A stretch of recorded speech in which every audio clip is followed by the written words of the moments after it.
What's up, everyone? We are back at it, and today we're staring down the barrel of a problem, Apple's M4 Mac Mini. Now, don't get us wrong, the performance on this tiny silver square is absolutely legendary, but the reality of living with one is a different story. Between the limited ports, the struggle of internal storage pricing that feels like highway robbery, and the fact that they moved the power button to the bottom, the clean Mac Mini setup usually ends up looking like a spaghetti monster of dongles and external drives.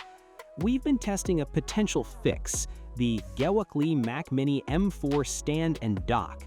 It's a 9-in-1 solution that promises to give us our desk space back while adding a high-speed NVMe slot. We've been running this as our primary workstation hub for the last few weeks to see if it's a must-have or just another piece of desk clutter. Subscribe if you haven't yet, and let's begin. First off, let's talk about the physical execution. When we unboxed this thing, the first thing that struck us was the aluminum. It's a solid, fanless chassis that matches the Apple Silver perfectly, which matters to us because there is nothing worse than a premium accessory that looks like cheap plastic once you set it next to the Mac. It comes in 2 boxes with everything you need, the thermal pads, the screwdriver, and the mounting hardware. But the real reason we're here is the M2 NVMe SSD enclosure tucked away in the base. We all know Apple's storage tax is insane, so being able to buy a 1TB or 2TB Gen 4 drive for a fraction of the cost and hide it inside the dock is a massive win. We slotted in a 1TB NVMe, applied the thermal pad, and sealed it up in about 5 minutes. It supports up to 10 gigabits per second, and in our real-world testing, editing 4K timelines directly off the drive, it was rock solid. You aren't getting Thunderbolt 4 speeds here, but for a data drive or a scratch disk, it's more than enough. Now compare the layout to a standard horizontal hub. Because this is a vertical stand, the Mac Mini slides in on its side. This is a game changer for desk real estate. It shrinks the footprint of the Mac Mini down to almost nothing, giving us back valuable space for our controllers and note-taking. Plus, Gewokliy was smart enough to include a cutout for that bottom-mounted power button. We don't have to lift the whole machine up just to turn it on. We can just reach in and hit it. It's a simple fix for a design choice that has been driving the community crazy. Let's get into the I/O, because this is where the critique part of our workflow comes in. The front panel gives us 2 10 gigabits per second USB-C ports, one 10 gigabits per second USB-A port. Having a USHI 2 speed reader right on the front saves us from hunting for a dongle every single time. However, we need to talk about the back of the unit. Gewokliy included 2 USB 2.0 ports on the rear. In 2026, seeing USB 2.0 feels a bit like a step backwards, doesn't it? But after using it for 2 weeks, we actually get the logic. We plugged our keyboard and mouse dongles into those slow ports, which effectively hides the peripherals and saves the high-speed 10 gigabits per second ports on the front for our fast SSDs and audio interfaces.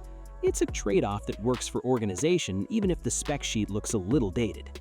One thing we did notice during heavy 4K exports is that the dock does get warm.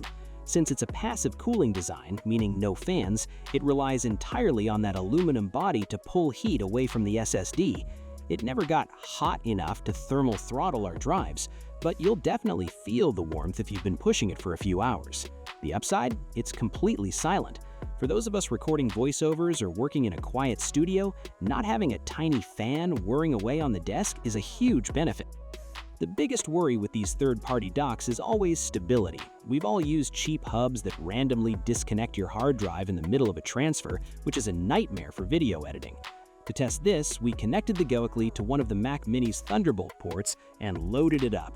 We had an audio interface running, a secondary SSD plugged into the front, and the internal NVMe drive being hammered with a 100-gigabyte file. It didn't flinch. No disconnects, no disk not ejected properly warnings. One pro tip we found, though, there is an extra USB-C power input on the back of the dock. While the Mac Mini can technically power the dock on its own, if you're running a high-draw NVMe drive and multiple peripherals, we highly recommend plugging in an external 5-volt power brick. It just gives that extra layer of security for your data, and we haven't had a single issue since we added that dedicated power line. From a workflow perspective, it just feels organized. Everything is routed to the back, the cables are managed, and the ports we actually need to touch every day are staring us right in the face. It turns the Mac Mini from a powerful but messy computer into a legitimate desktop workstation. So, what is the final word on the Gewokliy Mac Mini M4 stand and dock? Is it the best docking station for the M4?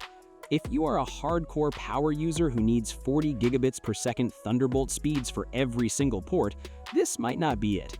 You'll be looking at spendy professional racks for that. But for the rest of us, the creators, the office pros, and the weekend hobbyists, this is one of the most practical upgrades you can buy. For a price that usually sits around $75 to $90, you're getting a vertical stand that fixes the power button issue, an SSD enclosure that saves you hundreds of dollars on Apple's storage upgrades, and a front-facing I/O suite that actually makes sense. It's built well, it matches the aesthetic, and most importantly, it just works. It's one of those rare accessories that feels like it should have come in the box with the Mac Mini in the first place. That's our take. We've put the updated links for the Gewokliy Dock and the NVMe drives we recommend down in the description so you can check the current sales. If you have questions about the SSD speeds or how it handles heat, drop a comment below and we'll get back to you. Don't forget to like and subscribe for more gear reviews and rig updates. Other than that, we hope you all have a simple day. Peace!